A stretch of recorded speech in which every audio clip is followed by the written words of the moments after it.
नमस्कार, आज की बात में आपका स्वागत है। आज सबसे पहले दिल्ली वालों के लिए एक अच्छी खबर। दिल्ली में जो लोग अपनी पुरानी गाड़ियों को लेकर परेशान हैं, उनको राहत मिलने की उम्मीद है। आज दिल्ली सरकार ने साफ साफ कहा कि वो पुरानी गाड़ियों को इंपाउंड करने के पक्ष में नहीं है। जिस तरह से पेट्रोल पंप पर पुरानी गाड़ियों को जब्त किया जा रहा है, पुरानी गाड़ियों को आइडेंटिफाई करने का जो सिस्टम है, आइडेंटिफिकेशन के लिए जो कैमरे लगाए गए हैं, उसमें कई खामियां हैं। इसलिए पुरानी गाड़ियों को जब्त करने के फैसले पर फिर से विचार होना चाहिए। असल में इस समय दिल्ली में बड़ी संख्या में लोग अपनी गाड़ियों को लेकर, अपने टू व्हीलर्स को लेकर परेशान हैं। 62 लाख ऐसे व्हीकल्स हैं जो 10 या 15 साल पुराने हैं और जिन्हें लेकर कोर्ट ने ऑर्डर दिया है कि उन्हें सीज किया जाए, स्क्रैप कर दिया जाए और उनको आइडेंटिफाई करने के लिए उन्हें पेट्रोल ना दिया जाए। बड़ी संख्या में से सीनियर सिटीजन हैं जिनके पास पुरानी गाड़ी है, वही उनके लिए बड़ा साधन है। महीने में 1-2 दिन बैंक जाने के लिए, पोस्ट ऑफिस जाने के लिए या डॉक्टर के पास जाने के लिए इसका इस्तेमाल करते हैं। वैसे गाड़ी खड़ी रहती है। तो ये सारे लोग परेशान हैं। बहुत सारे लोगों ने मुझे फ़ोन पर मैसेज भेजे, ईमेल किए। 1-2 केसेस ऐसे मिले जिन्होंने कहा कि मेरी मर्सिडीज़ 84 लाख रुपए की है, लेकिन 10 साल पुरानी है, इसलिए स्क्रैप होने के डर से मुझे सिर्फ 2.5 लाख में बेचनी पड़ी। एक गाड़ी सिर्फ 70,000 किलोमीटर चली, वो और चल सकती थी, लेकिन नए रूल के तहत इसे भी स्क्रैप करना पड़ेगा। ये सारी प्रॉब्लम्स आज मैंने दिल्ली की मुख्यमंत्री रेखा गुप्ता के सामने रखी। असल में रेखा गुप्ता आपकी अदालत में आज मेरी मेहमान थी। रेखा गुप्ता ने कहा कि वो इस बात से पूरी तरह सहमत हैं कि यह दिल्ली के लोगों के लिए बहुत बड़ी परेशानी है और उनकी सरकार दिल्ली के लोगों को इस मुसीबत से बचाने के लिए पूरी कोशिश कर रही है। मुख्यमंत्री रेखा गुप्ता ने यह भी कहा कि पुरानी गाड़ियों को जब्त करके स्क्रैप करने का फैसला उनकी सरकार का नहीं है। इसमें कोर्ट इन्वॉल्व है, इसमें एनजीटी इन्वॉल्व है, लेकिन उन्होंने विश्वास दिलाया कि वो अपनी तरफ से पूरी कोशिश करेंगी कि दिल्ली के लोगों को इस परेशानी से मुक्ति दिलाई जाए। रेखा गुप्ता ने यह भी कहा कि पिछली सरकारों ने इस मामले में कुछ नहीं किया। कोर्ट और एनजीटी के सामने जनता का पक्ष ठीक से नहीं रखा, इसीलिए दिल्ली वालों को इस मुसीबत का सामना करना पड़ा। रजत जी, दिल्ली का दुर्भाग्य यही है कि आज देश की राजधानी होने के बावजूद भी विश्व के मानचित्र में दिल्ली को सबसे पॉल्यूटेड सिटी घोषित कर दिया गया है और यहाँ की पिछली सरकारों ने इस जिम्मेवारी को कभी नहीं निभाया कि दिल्ली में रहने वालों के लिए स्वच्छ हवा का प्रबंध करें, ऐसा कुछ काम करें कि जिससे पॉल्यूशन खत्म हो, कम हो। और सालों साल जब ये चीज़ें चलती रही, दिल्ली गैस चैम्बर बन गई, बजाय उसको ग्रीन कैपिटल बनना चाहिए था। तो उसके बाद क्या हुआ? उसके बाद में कोर्ट ने संज्ञान लेना शुरू कर दिया, उसके बाद एनजीटी ने ऑर्डर करने शुरू कर दिए, उसके बाद CAQM ने अपनी किताबें खोल ली कि जी हम दिल्ली को ठीक करेंगे। सबने अपने अपने ऑर्डर निकाल दिए और ये जो ऑर्डर है कि 15 साल से पुरानी गाड़ी यदि आपकी है उसको पेट्रोल नहीं मिलेगा, ये सरकार का आदेश नहीं है, ये माननीय कोर्ट का आदेश है, एनजीटी का आदेश है, CAQM का आदेश है। और मैं खुद इस चीज़ से वाकिफ़ हूँ। मैं खुद ये सोचती हूँ कि ये ठीक नहीं है और मैं दिल्ली की जनता को पूरी तरीके से ये आश्वस्त करती हूँ कि उनकी सोच, उनका विज़न और उनके अधिकारों की बात हम खुद हर प्लेटफॉर्म पे रखेंगे, चाहे वो कोर्ट हो, चाहे वो एनजीटी हो और चाहे प्रशासन हो। हम दिल्ली की जनता के साथ अन्याय नहीं होने देंगे। रेखा गुप्ता ने आज माना कि ऐसे हजारों केसेस हैं और लोग इस आदेश से बहुत परेशान हैं। उनका कहना है कि गाड़ियों को स्क्रैप करने की शुरुआत केजरीवाल की सरकार ने की थी, इसमें खामखा सख्ती बरती गई, लेकिन उनकी सरकार अब ऐसा नहीं होने देगी, लोगों को राहत दिलवाएगी। ऐसे हजारों केसेस हैं जो लोग आज भी, मेरे खुद पिताजी गाड़ी को रखते थे ओकेजनल कि हाँ भी किसी शादी ब्याह में जाएंगे तो चलाएंगे, और खुद स्कूटर पे जाते थे दफ्तर। तो ऐसे हजारों परिवार, मिडिल क्लास फैमिली है जो गाड़ी को ओकेजनली यूज़ करती है। और सही बात भी है, सरकारों की काम ना करने की वजह से जो आदेश दिया गया है उसका हर्जाना जनता को नहीं भुगतना होगा। और पैरामीटर्स हो सकते हैं और ये कहाँ का न्याय है कि दिल्ली एनसीआर पेट्रोल दे सकता है और दिल्ली नहीं दे सकती, तो वो आधा किलोमीटर जाके बाहर से पेट्रोल नहीं ले लेगा क्या? सरकारों ने कभी इस मुद्दे को रिप्रेजेंट ही नहीं किया।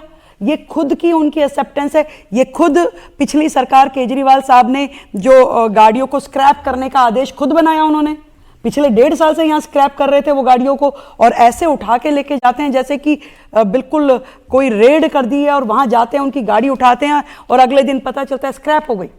ये दिल्ली की जनता के साथ लगातार अन्याय हो रहा है। काम सरकारें नहीं करती थी और झेलना लोगों को पड़ता था, पर अब नहीं होगा, अब नहीं होगा। प्लीज वेलकम दिल्ली के मुख्यमंत्री रेखा गुप्ता।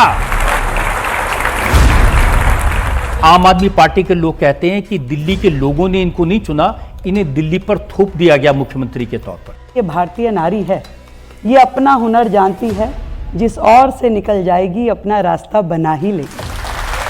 वो ये कहते हैं कि ये तो हरियाणा वाली हैं, तो इसका दिल्ली से क्या मतलब? वो जो मेरे भाई साहब जो मुझसे पहले थे, जो पहले तो दिल्ली के बेटे थे, फिर वो पंजाब के पुत्र हो गए, और अब वो बिहार के लल्ला होने वाले हैं। दिल्ली की सीएम रेखा गुप्ता आपकी अदालत में शनिवार रात 10 बजे। दिल्ली में पुरानी गाड़ियां स्क्रैप की जाएंगी या नहीं, इस फैसले को रोकने के लिए दिल्ली सरकार क्या करेगी, आप इस इशू पर दिल्ली की मुख्यमंत्री की पूरी बात डिटेल में सुन पाएंगे आपकी अदालत में शनिवार रात 10 बजे। लेकिन रेखा गुप्ता ने जो बात कही उस पर एक्शन शुरू हो गया है। दिल्ली के एनवायरमेंट मिनिस्टर मनजिंदर सिंह सिरसा ने आज commission for air quality management को चिट्ठी लिखी है और कहा है कि दिल्ली में पुरानी गाड़ियों को जब्त करने, उन्हें पेट्रोल डीजल न देने की व्यवस्था लॉजिकल नहीं है। सिरसा ने कहा यह आदेश सिर्फ दिल्ली में लागू किया गया, जबकि एनसीआर के दूसरे शहरों में इसे इंप्लीमेंट नहीं किया गया। वहां पुरानी गाड़ियों को पेट्रोल डीजल मिल रहा है, इससे दिल्ली के लोगों के साथ भेदभाव ठीक नहीं है। सिरसा ने लिखा, जब दिल्ली के आसपास के राज्यों में यह फैसला लागू हो तभी इसे दिल्ली में लागू किया जाना चाहिए। सिरसा ने कहा कि हर गाड़ी के लिए पॉल्यूशन सर्टिफिकेट जारी होता है, हर 3 महीने में इसे अपडेट किया जाता है। अगर किसी गाड़ी का पॉल्यूशन लेवल परमिसेबल रेंज में है तो फिर उसे सिर्फ इस आधार पर स्क्रैप कर दिया जाए कि वो पुरानी है, ये ठीक नहीं है। मनजिंदर सिंह सिरसा ने कहा यह सारी गड़बड़ी अरविंद केजरीवाल की सरकार की वजह से हुई। केजरीवाल ने कार डीलर्स के साथ डील करके इस फैसले को सहमति दी थी। कोर्ट में, एनजीटी में और दूसरी संस्थाओं के सामने दिल्ली के लोगों का पक्ष ठीक से नहीं रखा। सिरसा ने कहा वो चाहते हैं कि दिल्ली पॉल्यूशन फ्री हो, इसके लिए मुहिम चल रही है, लेकिन पॉल्यूशन के नाम पर लोगों को बेवजह प्रॉब्लम हो, उनकी गाड़ियां जब्त हो, बीजेपी सरकार ये भी नहीं चाहती। इस तरह से दिल्ली के अंदर आम आदमी पार्टी ने न्यू कार डीलर से मिलकर दिल्ली के अंदर लूट करी। 20/2/2024 को दिल्ली की सरकार ने नॉर्म्स बना दिए कि दिल्ली के लोगों की मेहनत की कमाई की गाड़ियों को कैसे उठाया जाएगा, कैसे तोड़ा जाएगा, कैसे खत्म कर दिया जाएगा। दिल्ली के लोगों को जो कठिनाइयां 10 साल की बीमारी कारण आ रही हैं, उनकी गाड़ियों को जब्त किया जा रहा है। इन सब के लिए वो जो भी करना पड़ेगा, एड़ी चोटी तक तो उनका अगर जोर लगाना पड़ेगा तो वो भी लगाएंगे। हम दिल्ली के वातावरण को भी साफ करेंगे और दिल्ली की गाड़ियों को भी नहीं जब्त होने देंगे। समाधान ढूंढ रहे हैं कि हम जब कोर्ट पे, सीक्यूएम पे ये जानकारी दें कि हम पोल्यूशन कम कर रहे हैं, तब हम यह भी उनसे सुनिश्चित करा सकें कि गाड़ियों की उम्र के हिसाब से नहीं, गाड़ियों को पोल्यूशन के हिसाब से बैन किया जाए। असल में दिल्ली में 10 साल पुरानी डीजल की और 15 साल पुरानी पेट्रोल की गाड़ियों को फ्यूल न देने, पेट्रोल पंप पर ही उन्हें जब्त करने का अभियान 1 जुलाई से शुरू हुआ। दिल्ली के पेट्रोल पंप्स पर गाड़ियों की एज डिटेक्शन करने वाले कैमरे लगाए गए। लोगों की पुरानी गाड़ियों को जब्त किया जा रहा है। सुप्रीम कोर्ट और commission for air quality management यानी CAQM के आदेश पर यह एक्शन लिया गया। पुरानी गाड़ियों के मालिकों से जुर्माना भी वसूला गया। इसे लेकर लोगों में बेहद नाराजगी है। लोगों को लग रहा है कि उनकी गाड़ी दिल्ली सरकार की वजह से जब्त हो रही है। दिल्ली के रहने वाली अनुराधा तिवारी ने सोशल मीडिया पर लिखा कि उनके पेरेंट्स की कार 15 साल पुरानी है। वो बुजुर्ग हैं, इसलिए महीने में सिर्फ 1-2 बार कार बाहर निकालते हैं। कार सिर्फ 20,000 किलोमीटर चली है। उसका पॉल्यूशन फिटनेस भी परफेक्ट है, फिर भी वो उसे दिल्ली के सड़कों पर नहीं निकाल रहे। अनुराधा तिवारी ने कहा, ऐसा फैसला लेकर सरकार ने मिडिल क्लास पर बोझ डाला है। अगर एक गाड़ी जब्त हो जाए तो मिडिल क्लास का आदमी दूसरी कार कहां से लाएगा? मेरा मुख्यमंत्री जी से सीधा सवाल है कि मेरे घर में कार है जो कि 15 साल पुरानी है, सिर्फ 20,000 किलोमीटर चली है, उसमें आज तक कोई भी मेजर रिपेयर नहीं हुआ, इंजन बिल्कुल परफेक्ट है, पीयूसी रिपोर्ट बिल्कुल परफेक्ट है, लेकिन आपकी करंट पॉलिसी के हिसाब से जो मेरी गाड़ी है वो एक पॉल्यूशन का मेन सोर्स है, मेन कॉज है दिल्ली में पॉल्यूशन का। इवन दो मेरी गाड़ी का पॉल्यूशन से कोई साइंटिफिक रिलेशन नहीं है, कोई लॉजिकल रिलेशन नहीं है। क्यों? क्योंकि पीयूसी रिपोर्ट जो है बिल्कुल परफेक्ट है। सिर्फ क्योंकि वो 15 साल पुरानी है तो इसीलिए आपके हिसाब से आप उसको सीज कर सकते हो और स्क्रैप कर सकते हो, बिल्कुल एज अ जंक आप उसको ट्रीट कर सकते हो। तो ये किस तरीके की पॉलिसी है? ये तो एक डे लाइट रॉबरी हो रही है मिडिल क्लास के साथ। दिल्ली में गाड़ी लेना किसी भी मिडिल क्लास के लिए एक सपना होता है, सपने से कम नहीं होता। ये उसके लिए लग्जरी नहीं होती, एक बेसिक नेसेसिटी होती है। 7-8 साल तक हम उस गाड़ी की EMI भरते रहे, उसको हम as a family member treat करते हैं। दिल्ली में ऐसे एक दो नहीं, हजारों एग्जाम्पल हैं। जितेंद्र सिंह नाम के बुजुर्ग ने 9 साल पहले ऑडी ली थी, लेकिन इस फैसले के बाद वो गाड़ी घर से नहीं निकाल रहे। वो चाहते हैं उनकी कार बिक जाए, लेकिन कोई ग्राहक नहीं मिल रहा। 35 लाख की कार कोई 2 लाख में भी लेने को तैयार नहीं है। दिल्ली के हेमंत भी परेशान हैं। उनकी गाड़ी सिर्फ 40,000 किलोमीटर ही चली है। 5 साल गाड़ी का लोन भरा, 4 साल पहले लोन खत्म हुआ, लेकिन अब गाड़ी से बाहर नहीं निकल सकते क्योंकि जब्त होने का डर है। हेमंत ने कहा कि उनके पिता की उम्र 77 साल है। अगर इमरजेंसी हुई तो वो हॉस्पिटल कैसे जाएंगे, किसका दरवाजा खटखटाएंगे? सुनील नेहरा की कहानी भी ऐसी है। उनकी पुरानी बाइक तो कल ही जब्त हो चुकी है। उनके पास जो कार है उसे भी 10 साल पूरे होने वाले हैं। सुनील नेहरा ने कहा, अब उन्हें फिर से नई कार के लिए पैसे का इंतजाम करना पड़ेगा, फिर से वही लोन, फिर से वही EMI। जब हमने गाड़ी खरीदी उस टाइम इसकी RC के ऊपर 15 साल का टाइम दिया गया, 15 साल का हमने टैक्स भरा है। पर पिछले साल फरमान आ गया भाई दिल्ली के अंदर जो गाड़ियां वो 10 साल की चलेगी। बड़ी मुश्किल से सारी जिंदगी की कमाई इकट्ठी करके हमने एक ये पर्सनल गाड़ी ली थी। अब मजबूरन हम इनको बेचने की सोच रहे हैं, पर बेचने के लिए हमें जिस दिन से ऑर्डर आया 1 महीना गुजर गया, उसी दिन से कोई भी ग्राहक नहीं आ रहा। मैम 9 साल हो चुके हैं इसको। आप कहीं से भी देख सकते हो इस गाड़ी को, कहीं भी दिक्कत हो, कोई परेशानी हो। कुल 40,000 किलोमीटर गाड़ी चली हुई है रनिंग में। मैम पेट्रोल डीजल नहीं दिया जाएगा तो यहाँ तो गाड़ी बिकनी नहीं है। गाड़ी यहाँ तो बाहर हम बेच नहीं सकते हैं क्योंकि फ्यूल है ही नहीं। 12 जनों की हमारी फैमिली है मैम। एक गाड़ी EMI पे ली थी, अब वो भी चली जाएगी तो कहाँ से करेंगे हम? इससे पहले भी 2-4 महीने पहले तो कस्टमर्स थे इनके, अब एकदम से गाड़ियाँ इतनी आ गई कि सभी लोग बेच रहे हैं अपनी अपनी गाड़ी। परेशानी तो है ही, मुश्किल से आदमी परचेज करता है और जब जाने लगता है कि थोड़ा सा टाइम और बिताएंगे, अब नई गाड़ी परचेज करना सबके बस की बात थोड़ी है। तो बेच के क्या मैं स्कूटी पे या बाइक पे तो आऊँगा नहीं, दोबारा से मेरे को लोन लेना पड़ेगा 12 लाख रुपए का। अब उसको लोन को चुकाते चुकाते मेरे को 5 से 6 हज़ार लग जाएंगे। दोबारा से गवर्नमेंट फिर कोई नया रूल निकाल देगी तो मतलब मिडिल क्लास तो इसी में लगा रहेगा। हालांकि आज जैसी ये खबर आई कि दिल्ली सरकार ने गाड़ियों को जब्त करने के फैसले को रोकने की कोशिश शुरू की है, तो लोगों ने राहत की सांस ली। दिल्ली के लोगों ने कहा, अगर सरकार को जनता की परेशानी समझ आ रही है तो ये अच्छी बात है, हो सकता है इस मुसीबत से छुटकारा भी मिल जाए। आई थिंक इट्स फाइन, सही है, क्योंकि not everybody can afford a new car every 15 years. एक गाड़ी खरीदने में मेरे डैड को तो बहुत टाइम लग गया। मैंने तो खैर अभी तक खरीदी नहीं, मेरे डैड की गाड़ी है ये। If it's in a good condition then why not. ठीक है ना, जो गाड़ी चलने लायक है उन्हें चलने दिया जाए, और क्या ही कह सकते हैं भाई। ठीक फैसला लिया गया उनका, और क्या। हाँ तो सही, ये काफ़ी सही डिसीजन लिया है सरकार ने, क्योंकि आदमी इतनी मेहनत से गाड़ी खरीदता है, कुछ लोग एक ही गाड़ी लाइफ टाइम में अफोर्ड कर पाते हैं, तो ये काफ़ी गलत डिसीजन था। एक गाड़ी मेरे पास भी है जो यहाँ पे नहीं है अभी, मतलब मेरे होम टाउन में है, तो उसको भी मैं यहाँ नहीं ला सकता क्योंकि 15 साल वाला रूल है, तो इसलिए मेरे हिसाब से तो काफ़ी अच्छा डिसीजन है। असल में पुरानी गाड़ियों को बंद करने का आदेश सबसे पहले 2014 में एनजीटी ने दिया था। उस वक्त दिल्ली के पॉल्यूशन पर चिंता जताते हुए एनजीटी ने आदेश दिया था कि 10 साल पुरानी डीजल और 15 साल पुरानी पेट्रोल गाड़ियों को पब्लिक प्लेस में पार्किंग स्पेस न दिया जाए।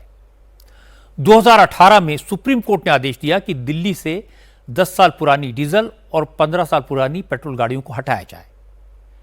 इसके बाद मामला टलता रहा। 10 साल तक अरविंद केजरीवाल चीफ मिनिस्टर थे। केजरीवाल की सरकार ने कोई ठोस फैसला नहीं लिया।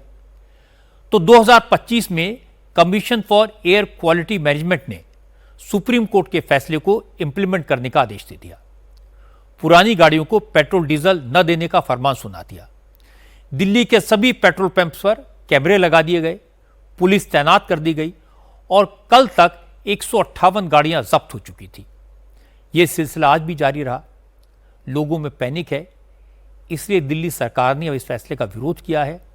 Commission for air quality management को चिट्ठी लिखी है।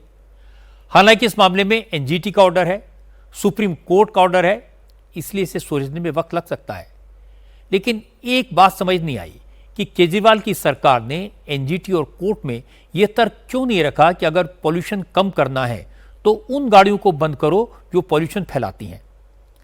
फिर पॉल्यूशन फैलाने वाली गाड़ी 2 साल पुरानी हो या 20 साल पुरानी, इससे क्या फर्क पड़ता है? अगर कोई गाड़ी फिट है, उसका पॉल्यूशन लेवल परमिसिबल लिमिट में है, उसे सर्टिफिकेट मिल चुका है, तो उसे जब्त करके या उसे स्क्रैप करने में क्या लॉजिक है? अब आपको बताता हूं कि एक झूठ कितना खतरनाक हो सकता है।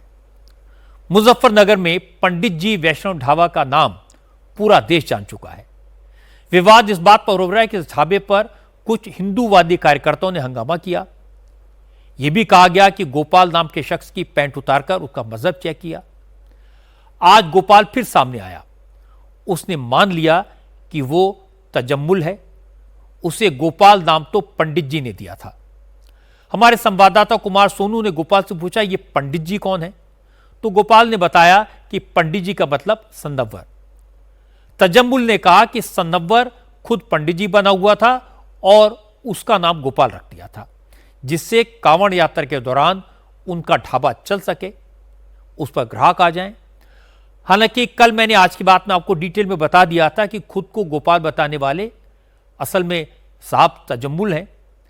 उनके पिता का नाम मकसूद है, बहरी गांव का वो रहने वाला है। मैंने गोपाल बने तजम्मुल का आधार कार्ड भी आपको दिखा दिया था। इसके बाद तजम्मुल के पास सच कबूल करने के अलावा कोई रास्ता नहीं बचा था।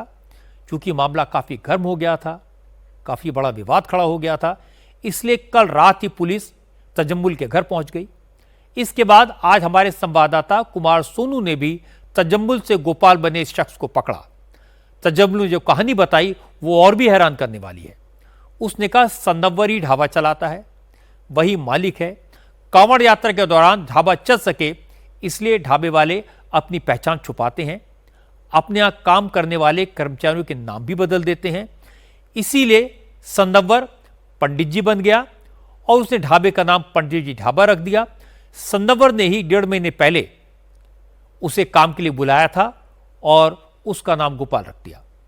सन्नवर ने ही तजम्मुल के हाथ में कड़ा पहनाया था ताकि वो हिंदू दिखाई दे। 3 दिन पहले जब यशवी महाराज और उनके सपोर्टर ढाबे पर पहुंचे तो सन्नवर ने खुद को ढाबे का मैनेजर बताया था। तजम्मुल ने कहा कि जब बात बढ़ गई तो सन्नवर ने उसे गोपाल बताकर आगे कर दिया। हालांकि आज तजम्मुल ने पहचान छिपाने की बात तो मान ली, लेकिन पैंट उतारने के आरोप पर वो अभी भी अड़ा हुआ है। ये बताओ पूरा नाम क्या है आपका? तजम्मुल। जोर से बोलिए। तजम्मुल। तजम्मुल। गोपाल आपका नाम है? नहीं, मेरा नाम रखा तुमने ना। होटल वाले ना। होटल वालों जी। किसने होटल में किसने रखा था आपका? पंडित जी ने। कौन पंडित जी? जो ये पंडित जी होटल वाले। पंडित जी कौन होटल वाले? वहां पे तो कई लोग काम करते हैं ना, तो किसने? सनोवर। सनोवर ने। तो ये सनोवर क्या करता था वहां पे? इनका होटल हो। कौन है मालिक उसका? पंडित जी। पंडित जी किसको कहते हैं? सनोवर को। सनोवर जी। तो सनोवर तो मुस्लिम समुदाय से है, तो उसको पंडित जी क्यों कहते हैं सब लोग?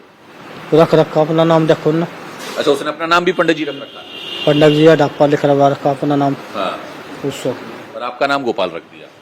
मेरा नाम गोपाल रख दिया। तो तो ये बताओ कि गोपाल नाम क्यों रखा फिर आपका? उन्होंने जबरदस्ती कुआ, जबरदस्ती मेरा नाम रखा देखो। जबरदस्ती? जी। तो पूछा नहीं तुमने कि भाई क्यों रख रहे हो मेरा नाम? मैं तो मामला बढ़ा, फिर मामला बढ़ाते चले गए। फिर वे तो कड़ा किसने पहनाया था? कड़ा उन्होंने पहना था मुझे। किसने? सनव्वर ने? पंडित जी ना, पंडित जी बनने अपन आपको। उन्होंने क्यों पहनाया कड़ा? अपना होटल चलाने के लिए। कावड़ रास्ता चल रही ना, बोल रहा हूँ ना क्या नाम है, अपने घर जा रहा, आने का नहीं, मैं होटल पहुंच जा। अच्छा। इसके बाद कुमार सोनू ने सन्नवर को पकड़ा। सन्नवर ने कहा कि तजम्मुल झूठ बोल रहा है। उसने न खुद को पंडित जी बताया, न तजम्मुल का नाम गोपाल रखा, न तजम्मुल को कड़ा पहनाया। सन्नवर ने एक नई कहानी बता दी। सन्नवर ने कहा वो ढाबे का मालिक ही नहीं है, वो तो खुद ढाबे पर काम करता है। सन्नवर ने बताया कि यह ढाबा दीक्षा शर्मा नाम की हिंदू महिला का है। पंडित ढाबे का मैनेजर धर्मेंद्र शर्मा है। धर्मेंद्र शर्मा ही तजम्मुल को गोपाल कहने लगा था क्योंकि उसे तजम्मुल का नाम लेने में दिक्कत हो रही थी। तो ये बताओ गोपाल नाम क्यों रखा था आपने उसका? उसका नाम मुसलमान नाम था तजम्मुल। तो जो पंडित जी हमारे धर्मेंद्र कुमार शर्मा है पंडित जी, उन्होंने उनका नाम लेने नहीं आया था तो उन्होंने गोपाल नाम उसका उसने रखा। हमने नाम नहीं रखा गोपाल, उसका कड़ा भी उसने दिया होगा। हमें पता नहीं, कड़ा तो हमने उसके हाथ में देखा जरूर है, लेकिन नाम गोपाल धर्मेंद्र कुमार शर्मा ने उसका नाम दिया। ना जी, मुझे कोई पंडित जी की बुलाऊंगे, वहाँ पंडित जी शहर मैनेजर था, उसे ही पंडित जी सब गए। मैं तो सनम्वर हूँ तो सनम्वर ही हूँ। मैं तो, मेरा तो बोर्ड पे भी नाम लिखा हुआ सनम्वर राठौर। जो मुस्लिम कार्यकर्ता है उनके सबके नाम लिखे हुए, वह सही, वो दिमाग से माइंडल है। सबके नाम का बारकोड जो है ढाबे पे क्यों था जबकि आप तो वहाँ पे काम करते थे? वो पिछले साल का था। वो मैडम ने सामान लाने के लिए लगवा दिया था कि भाई मैं तो हर टाइम रहूँगी नहीं, तुम अपना निकाल के पेटीएम से सामान लिया करिए, दाल दबाल ये सब्जी जो भी लानी। इस वजह से वो पेटीएम लगा हुआ था। पैसे उसमें नहीं जाते थे पेटीएम में, वो तो वक्त की ज़रूरत के हिसाब से मैडम ही डलवाती थी उसमें। मैडम का भी लगा हुआ, दीक्षा शर्मा का, अनीता देवी का। इसके अंदर तो चेक करे मीडिया ने भी। हाँ, तो मालिक कौन है उसका? दीक्षा शर्मा है मैडम। ये सारा विवाद इसलिए शुरू हुआ क्योंकि यशवीर महाराज और उनके सपोर्टर्स ने ढाबे पर लगा QR कोड स्कैन किया तो उसमें सन्नवर का नाम आया। इससे शक हुआ, बात इतनी बढ़ गई तो हमारे संवाददाता कुमार सोनू आज फिर इस ढाबे पर गए। वहां के QR कोड को स्कैन किया तो पता लगा सारे QR कोड हिंदुओं के नाम पर रजिस्टर्ड हैं। मुजफ्फरनगर के पंडित जी वैष्णो ढाबे पे इस वक्त हम मौजूद हैं, जिस ढाबे पर काम करने वाले शख्स की पैंट उतारने का आरोप जो है वो यशवीर महाराज और उनके समर्थकों पे लगा। दरअसल उनका ये दावा था यशवीर महाराज का कि जब वो यहां पर पहुंचे तो पंडित जी वैष्णो ढाबे के नाम से ढाबा चलाया जा रहा है और जो बारकोड था वो सनव्वर के नाम का लगा हुआ था। और अब हम रियलिटी चेक करने के लिए पहुंचे हैं तो यहां पर आप देखें बारकोड जो हैं वो लगे हुए हैं और मैं अपने UPI से इसको स्कैन करूंगा जिसमें पता चलेगा कि ये जो है किसके नाम से है। ये देखिए, ये यहां पर सुनील शर्मा नाम से जो है बारकोड लगा हुआ है। दूसरा बारकोड चेक कर लेते हैं, ये भी जो है सुनील शर्मा के नाम से लगा हुआ है। बाकी दो बारकोड पीछे लगे हैं, इन्हें भी चेक करते हैं। इस बारकोड पर जो है आप देखेंगे तो दीक्षा शर्मा का नाम आ रहा है। कुमार सोनू ने ढाबे पर काम करने वालों से बात की तो पता लगा कि रातों रात सारा स्टाफ बदल दिया गया है, सारे QR कोड नए लगा दिए गए हैं। ये बारकोड कल बदले गए थे जी, सुबह ही। कल सुबह जी, मॉर्निंग में। तो इससे पहले किसके नाम के थे? इससे पहले का तो मेरे को पता नहीं जी, लेकिन जब मैं सुबह ही आया था मेरे को एक चेंज मिला था यहाँ पे। अच्छा, बदले हुए? जी। कितने बदले हैं? ये मैनेजर साहब को पता होगा जी, मैनेजर साहब ही है यहाँ के, सुनील शर्मा जी। अच्छा, सुनील शर्मा जी। तो उन्होंने ये बारकोड बदले? जी, और उन्हीं के नाम से ही चल रहा है। जब स्टाफ ही सारा बदल दिया तो ये बारकोड भी बदल दिया। जब इसमें पहले भाग गए तो अब नया स्टाफ आ गया, हिंदू भाई आ गए सब, हिंदू भैया भी। तो ये बारकोड कब बदला गया है? यो 3 दिन हो गए जी, 3 दिन हो गए। अच्छा, 2-3 दिन हो गए। हाँ जी। तो यहाँ पे बारकोड काउंटर पे कब रखा है? परसों तो आया था यहाँ सुनील शर्मा मैनेजर भैया, और कल यो बारकोड बदलेगा जी।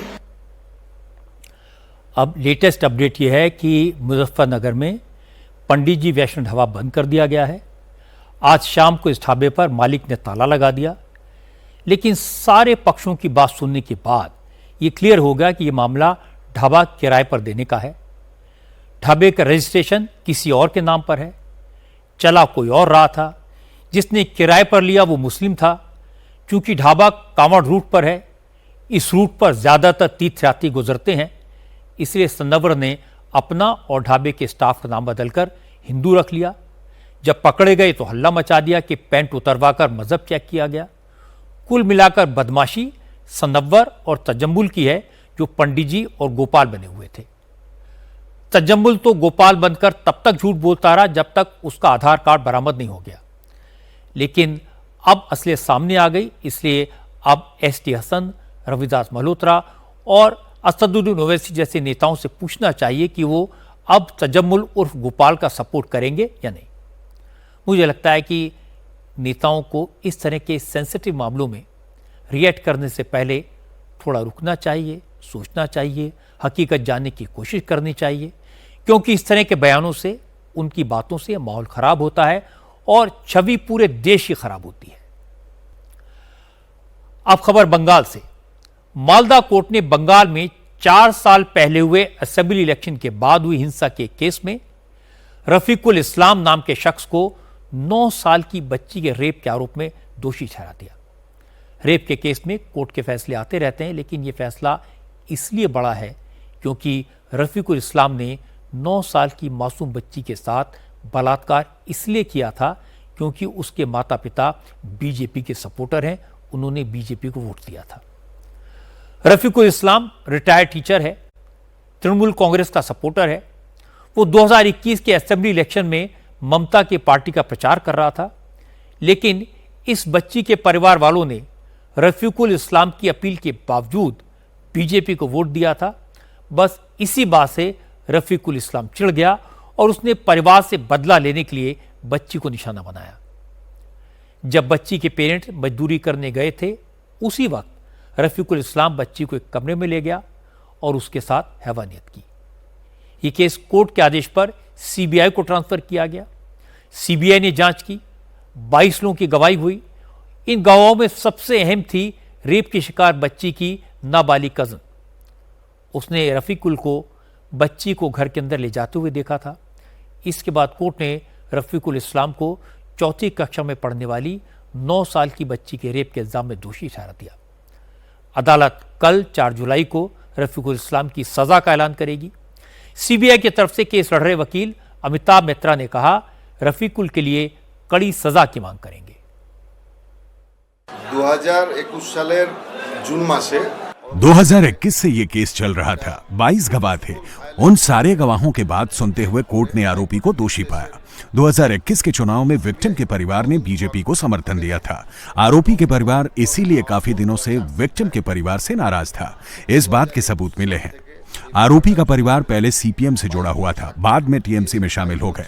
चुनाव में विक्टिम का परिवार बीजेपी के कैंडिडेट गौर मंडल का समर्थन कर रहा था। रफीकुल इस्लाम इसी बात से नाराज था। 4 तारीख को सजा पर बहस होगी और हम दोषी के लिए कड़ी सजा की मांग करेंगे। अदालत के फैसले पर बच्ची के माता पिता ने तो राहत दिखाई। लड़की की मां ने कहा वो गरीब है, मजदूरी करते हैं, तो कोर्ट कचहरी के चक्कर नहीं लगा सकते थे, लेकिन सीबीआई ने जांच की, उन्हें इंसाफ दिलवाया। अब उनकी बच्ची की जिंदगी बर्बाद करने वाले हैवान को फांसी की सजा मिलनी चाहिए। मेरा खेलते गेছিলো बेलू मास्टर बाड़ी। मैं खेत में काम करने के लिए गई हुई थी। मेरा परिवार गरीब है। रफीकुल इस्लाम के बगीचे में मेरी बेटी खेलने के लिए गई थी। जब वो खेल रही थी तब रफीकुल ने मेरी बेटी को घर के अंदर बुलाया और उसका रेप किया। वो लोग टीएमसी से जुड़े हैं और हम बीजेपी से। वो इसी बात से नाराज था। हमारे ऊपर उसने बहुत अत्याचार किया है। अब मैं आपको मालदा कोर्ट के फैसले पर तृणमूल कांग्रेस का रिएक्शन बताता हूं। कुणाल घोष ने कहा यह तो कोर्ट का मामला है, इसका राजनीति से कोई लेना देना नहीं है। कुणाल घोष ने कहा कि समाज में इस तरह की घटनाएं होती हैं, बीजेपी शासित राज्यों में भी रेप होते हैं, ये दुखद है, लेकिन इसे राजनीतिक रंग देना ठीक नहीं होगा।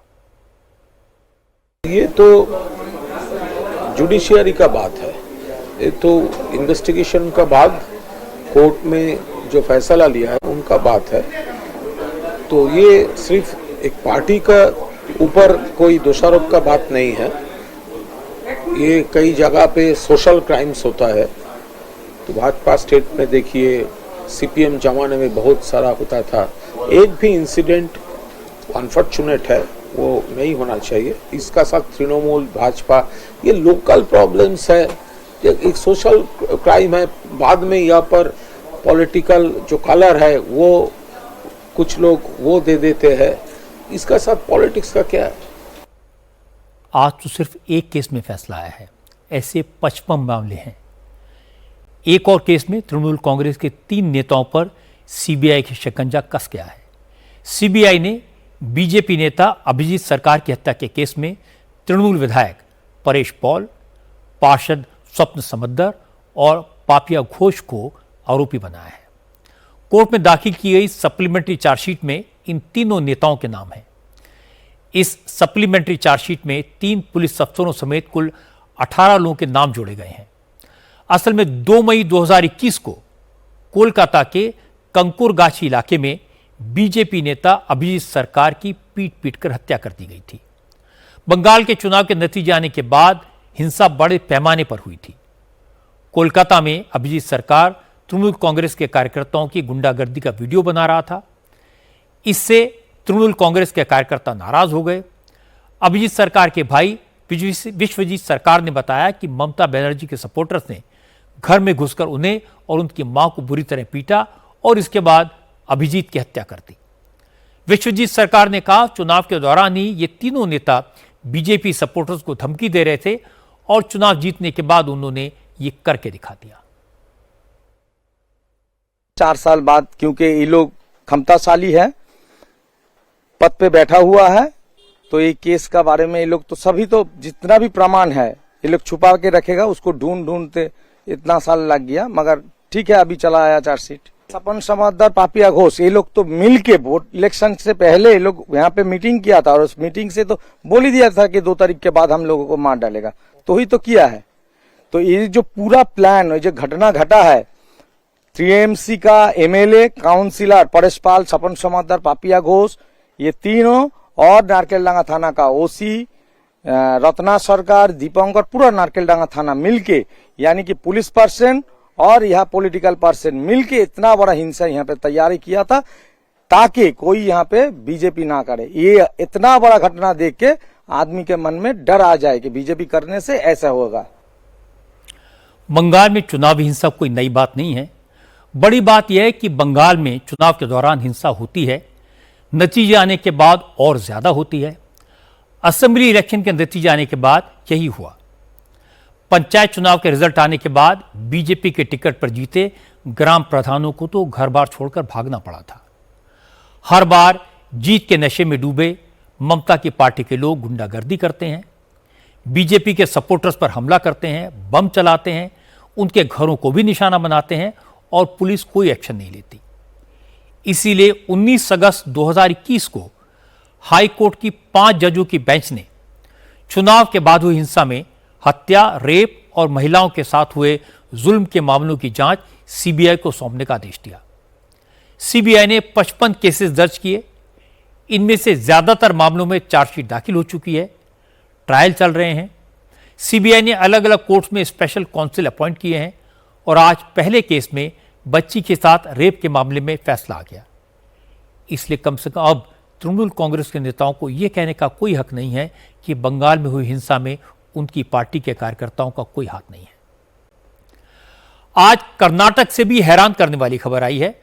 कर्नाटक के एक पुलिस अफसर ने यह कहकर इस्तीफा दे दिया कि मुख्यमंत्री सिद्धारमैया ने सार्वजनिक तौर पर भारी भीड़ के सामने उनको बेइज्जत किया, रैली में मंच पर बुलाकर चांटा मारने की कोशिश की। यह अपमान वो बर्दाश्त नहीं कर पा रहे, इसलिए नौकरी छोड़ रहे हैं। बेलगावी जिले के एएसपी नारायण बर्मणी ने कर्नाटक के एडिशनल चीफ सेक्रेटरी होम को चिट्ठी लिखकर वीआरएस की मांग की। अपनी चिट्ठी में एएसपी नारायण बर्मणी ने आरोप लगाया कि मुख्यमंत्री सिद्धारमैया ने उनको पब्लिकली ह्यूमिलेट किया। मुख्यमंत्री के बर्ताव से उनकी वर्दी को दाग लग गया। वो वर्दी पहनने से डर रहे हैं, शर्म की वजह से घर से नहीं निकल पा रहे। इसलिए अब वो नौकरी नहीं कर सकते, क्योंकि अब वो खुद को सुरक्षित नहीं महसूस करते। और जब वो सुरक्षित नहीं है तो लोगों को सुरक्षा की गारंटी कैसे दे पाएंगे? जिस घटना का जिक्र एएसपी नारायण बर्मणी ने किया वो करीब 2 महीने पहले की है। 28 अप्रैल को कर्नाटक के बेलगावी में कांग्रेस ने महंगाई के विरोध में रैली की थी। जब सिद्धारमैया इस रैली को एड्रेस कर रहे थे तो भीड़ में से कुछ लोगों ने मुख्यमंत्री को काले झंडे दिखाने की कोशिश की, उनके खिलाफ नारे लगाए। इससे सिद्धारमैया भड़क गए। उन्होंने एसपी को मंच पर तलब किया। एसपी मौके पर मौजूद नहीं थे तो एएसपी नारायण बर्मणी मंच पर पहुंचे। सिद्धारमैया ने उन्हें बुलाया और चाटा मारने का इशारा किया। मंच पर दर्जनों नेता थे, सामने हजारों लोगों की भीड़ थी। सब लोग मुख्यमंत्री का यह व्यवहार देखकर दंग रह गए, लेकिन किसी ने कुछ किया नहीं, न कुछ कहा। एएसपी नारायण बर्मणी भी अपमान का घूंट पीकर रह गए, लेकिन अब 2 महीने बाद अपना इस्तीफा भेजा, वीआरएस की मांग की और छुट्टी पर चले गए। जैसे ही मामला सामने आया तो बीजेपी ने सिद्धारमैया पर हमला बोल दिया। बीजेपी के सांसद लहर सिंह ने कहा सिद्धारमैया तो कर्नाटक में लोकतांत्रिक सरकार नहीं बल्कि हिटलरशाही चला रहे हैं। लहर सिंह ने कहा कि वो अफसरों को अपना गुलाम समझते हैं और कर्नाटक के पुलिस अफसरों को सीएम के तानाशाही के खिलाफ आवाज उठानी चाहिए।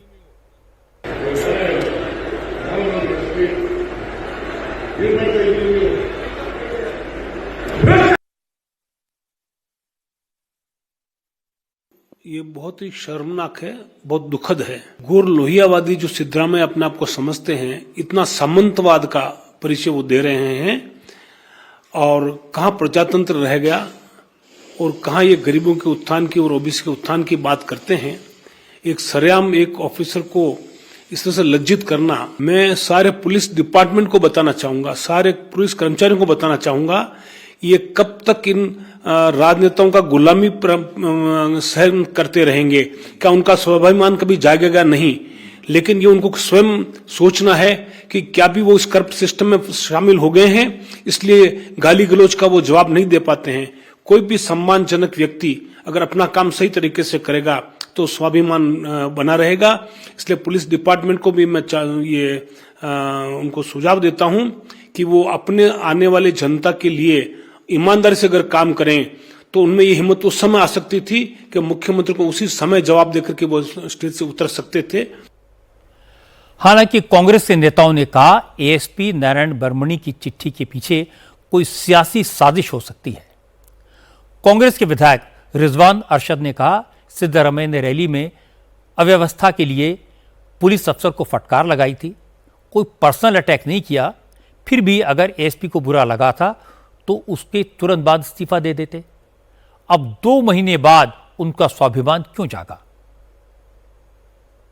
ये मोदी सरकार नहीं है, कांग्रेस सरकार है। हिटलर, जर्मनी, नाजिज्म, फैसिज्म, ये सब बीजेपी, मोदी, आरएसएस के गुण हैं, हमारे नहीं। चीफ मिनिस्टर साहब एक 78 साल के इंसान हैं और राजनीति में बहुत तजुर्बा रखते हैं।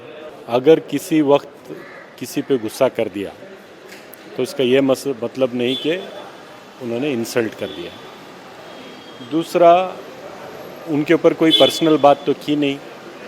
जो भी गुस्सा किया वो कार्यक्रम को और लॉ एंड ऑर्डर को लेके किया। तीसरा, ये करे हुए कितने महीने हो गए, अभी अचानक इनके अंदर क्या जाग गया कि इंसल्ट हो गया। अगर कोई आदमी अपमानित महसूस करता है तो उसी वक्त रिज़ाइन करना चाहिए था। 3, 4, 6 महीने बाद आकर लेटर लिखेगा कि मेरा ये तो दूसरा कुछ और मुझे लगता है। कांग्रेस विधायक कुछ भी कहें, लेकिन कर्नाटक की सरकार इस मामले की गंभीरता को समझ गई है। इसलिए कर्नाटक के होम मिनिस्टर जी परमेश्वर और parliamentary affairs minister H K. Patil ASP Narayan Barmani से बात करने गए। नारायण बर्मणी को उनके होम डिस्ट्रिक्ट बेलगावी में ही डीसीपी बनाने का ऑफर दिया। जी परमेश्वर ने कहा मुख्यमंत्री ने एएसपी बर्मणी का कोई जानबूझकर अपमान नहीं किया था, पुलिस अफसर को मना लिया जाएगा।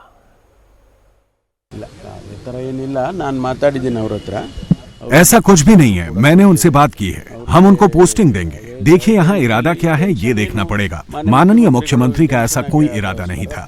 मैंने और मंत्री एच.के. पाटिल ने ये बात पुलिस अधिकारियों को समझाई है। उन्हें मना लिया जाएगा, उनको पोस्टिंग दी जाएगी। सिद्धरमैया पुराने नेता हैं, अनुभवी हैं। उन्हें शायद अभी भी ये लगता होगा कि उन्होंने कुछ गलत नहीं किया। उन्हें लगता है कि अगर एक मुख्यमंत्री ने एक पुलिस अफसर को डांट दिया तो कौन सी बड़ी बात हो गई। लेकिन आज के ज़माने में हर बात वीडियो पर रिकॉर्ड हो जाती है। मुख्यमंत्री एएसपी को चाटा दिखाते हुए नजर आ रहे हैं। एएसपी को लगा कि उनका सबके सामने अपमान हो गया, ये इशू बड़ा बन सकता था। कांग्रेस के बाकी नेताओं ने इस मामले की गंभीरता को समझा और प्रोटेस्ट करने वाले पुलिस अफसर को किसी तरह से समझा बुझाकर मामला रफा दफा करने की कोशिश की। महाराष्ट्र में भी उद्धव ठाकरे की शिवसेना के नेता इसी तरह की हरकत करने के कारण विवाद में आ गए। दो पक्षों में झगड़ा हुआ। उद्धव की पार्टी के पूर्व सांसद ने अपने दफ्तर में कोर्ट लगाया, वहीं सुनवाई की और सजा भी सुना दी। सजा के तौर पर दो लड़कों की पिटाई की गई, कान पकड़कर माफी मंगवाई गई।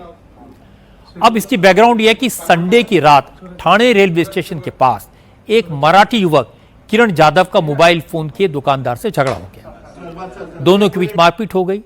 इसके बाद किरण जाधव ने पुलिस में शिकायत दर्ज कराई, लेकिन पुलिस इस मामले में कोई एक्शन लेती उससे पहले ही किरण जाधव पूर्व सांसद राजन विचारे के घर पहुंच गई।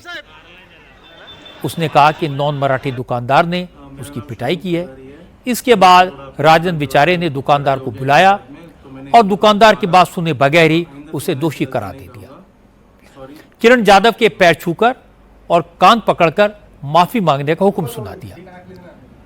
दुकानदार ने भी कान पकड़े, माफी भी मांगी, लेकिन इसके बाद किरण जाधव ने उनमें से एक को थप्पड़ भी जड़ दिया और नेताजी सामने बैठकर मुस्कुराते रहे। मेरा नाम षणमुख पुजारी है। मैंने कल थोड़ा अपने दुकान पे थोड़ा सा लड़ाई हो गया इनके साथ में, तो मैंने इनको थोड़ा सा मारा। तो आइंदा से मैंने ऐसा गलती नहीं करूंगा। सॉरी, मुझे माफ कर दो। तू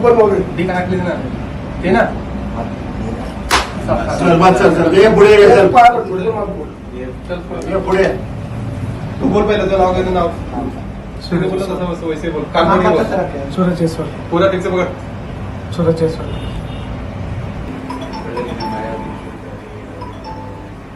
चूंकि मामला मराठी और गैर मराठी के बीच झगड़े का है, राजन विचारे ने गैर मराठी को कैमरे के सामने पिटवाया तो इस हरकत पर सवाल उठे।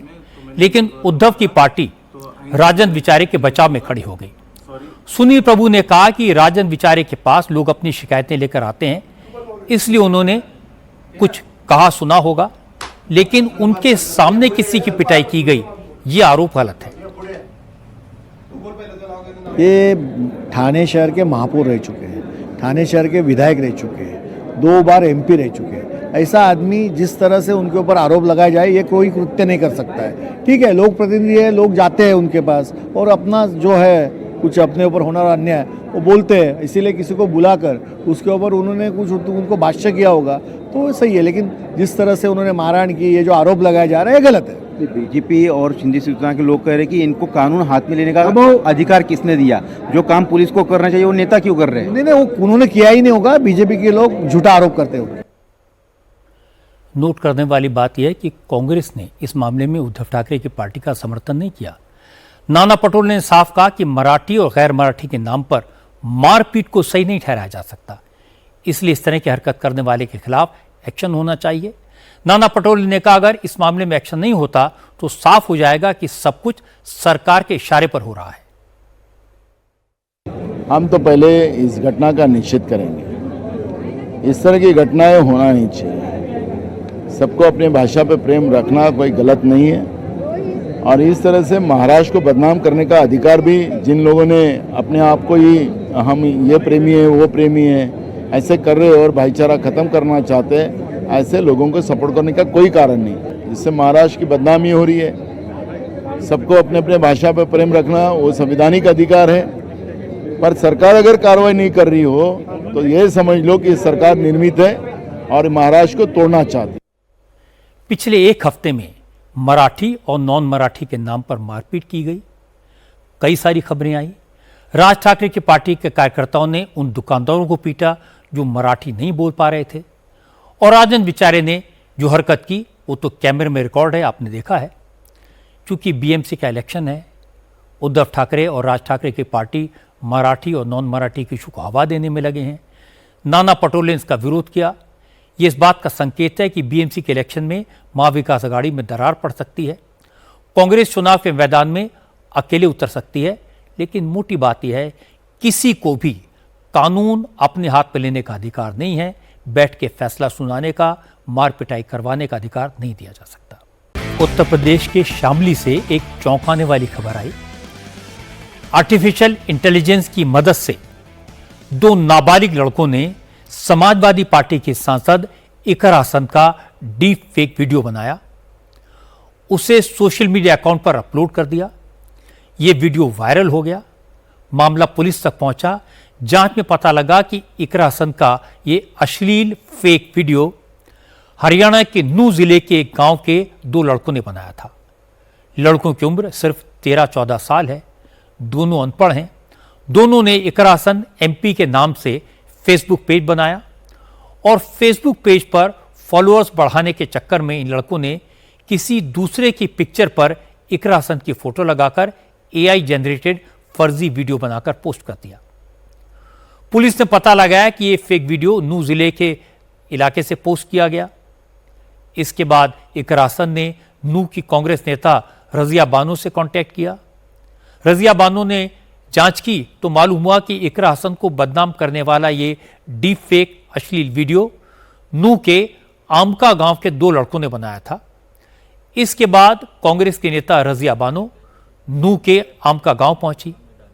इसके बाद गांव में पंचायत हुई। दोनों लड़कों ने कबूल किया कि वीडियो उन्होंने ही बनाया था। इसके बाद लड़कों की पिटाई हुई और माफी मंगवाकर उन्हें छोड़ दिया गया। मैं रजिया बानो, पहलवान और जिला अध्यक्ष नूह मेवात। इकरा बहन से माफी मांगते हैं हम लोग कि ये 2 नादान बच्चे थे 12-13 साल के, इन्होंने उनके लिए वीडियो बनाई और एक ऐसी वीडियो बनाई जो हमारे समाज के लिए बहुत ही गलत संदेश उससे जा रहा था। ये बच्चे नादान हैं, इनको आप माफी दीजिए। पूरी बिरादरी की तरफ से मैं माफी मांगती हूँ। आमका गांव झिरका विधानसभा ये है और इस विधानसभा के ये बच्चे हैं। अब हमने इनको सुधारा भी है। जिन लड़कों ने इकर हसन के नाम से फेसबुक पेज बनाया था उनके करीब 200 फॉलोअर्स थे, लेकिन इकर हसन का फेक और अश्लील वीडियो पोस्ट करने के बाद उनके पेज पर फॉलोअर्स की संख्या बढ़कर 1500 से ज़्यादा हो गई। जब इकरा का डीप फेक वीडियो इस पेज से डिलीट हो गया है, लेकिन ये वीडियो अब तक लाखों लोग देख चुके हैं। बहुत से लोगों ने इसे डाउनलोड किया होगा, वो तो डिलीट नहीं हो सकता। इसलिए फेसबुक पेज से ये फेक वीडियो डिलीट होने के बाद भी इस डीफेक वीडियो से इकर हसन को बदनाम किए जाने का खतरा बना हुआ है। हैरानी की बात है कि फेक वीडियो बनाने वाले लड़के दावा कर रहे हैं कि वो इकर हसन को जानते भी नहीं। उन्होंने इंटरनेट से उनकी फोटो निकाली। जब वीडियो वायरल हो गया तब पता लगा उन्होंने किसी सांसद की पिक्चर वीडियो में डाली है। इन लड़कों ने कहा उनसे अनजाने में गलती हुई है, दोबारा कभी ऐसा नहीं करेंगे। कहाँ तक पढ़े हो? अनपढ़ हो जी। बिल्कुल अनपढ़ हो जी। बिल्कुल पढ़े लिखे नहीं हो? नहीं। स्कूल गए? कभी नहीं गए स्कूल? नहीं। ये कैसे पता चला मोबाइल का और डीप फेक का, एआई का, ये कैसे आपको नॉलेज आई? पता ही नहीं जी। हो गया जी, गलती से कहाँ से हुआ था। नहीं, ये पता तो होगा ना कि भाई कैसे चलता है, मोबाइल तो चलाना आता है? जी मोबाइल तो चलाना आता है। डीप फेक वीडियो बना दी एक सांसद की, तो नॉलेज मतलब नहीं पता था पहले कि भाई क्या कैसे चलता है? आप कह रहे बिल्कुल अनपढ़ है आप? नहीं पता जी। नहीं, आपको पता नहीं था कि ये कौन है, क्या किस तरह की चीजें हैं, मैं क्या करने जा रहा हूँ? नहीं पता था सर। क्या क्या जहन में था, क्या क्यों बनाई थी आपने ये वीडियो? बस उसी छोड़ दिया, बस वो फोटो अच्छा लगा था। आप जानते थे कि वो कौन है, सांसद है, वो लड़की कौन है, क्या है? नहीं पता था सर। गांव के लोगों ने कहा ये इकर हसन है, इसका वीडियो ऐसा वायरल नहीं करना चाहिए था। गलती हो गई जी मुझसे, आइंदा ऐसा नहीं होगा। ये लड़का सरासर झूठ बोल रहा है। जो कुछ किया जानबूझकर सोच समझ कर किया, क्योंकि मैं जानता हूँ नूह का एरिया साइबर क्राइम का बहुत बड़ा सेंटर है, डीप फेक का बहुत बड़ा सेंटर है। नूह इलाके से साइबर ठगी के हज़ारों केस होते हैं, लोगों को डिजिटली अरेस्ट किया जाता है और ज़्यादातर काम नाबालिग लड़कों से कराया जाता है ताकि वो गिरफ्तार हो जाएं और गिरफ्तार होते उन्हें बेल मिल जाए। डीफेक वीडियो बनाने वाले लड़के ने माफ़ी मांग ली, इकरा हसन ने उन्हें माफ़ भी कर दिया। लड़के नाबालिग हैं, इसलिए उनके खिलाफ सख्त लीगल एक्शन भी नहीं हो सकता। लेकिन ये मामला इस बात का सबूत है कि एआई डीफेक वीडियो आज के समय में कितनी बड़ी प्रॉब्लम बन गए हैं और कैसे नूह इसका एक बहुत बड़ा सेंटर है। आज की डिजिटल दुनिया में ऐसे किसी भी ऑब्जेक्शनेबल कंटेंट को पूरी तरह से ब्लॉक करना मुश्किल हो गया है। किसी भी सोशल मीडिया प्लेटफॉर्म पर ऐसा आपत्तिजनक वीडियो अपलोड हो जाए तो सबसे पहले साबित करना पड़ता है कि कंटेंट डीप फेक है, फिर पुलिस से शिकायत करनी पड़ती है, फिर पुलिस के निर्देश पर या विक्टिम के रिक्वेस्ट पर सोशल मीडिया प्लेटफॉर्म इस डीप फेक वीडियो को हटाता है। कई बार कोर्ट जाना पड़ता है। मैंने आपके साथ पहले भी शेयर किया कि मैं भी कई बार डीप फेक का शिकार हो चुका हूं।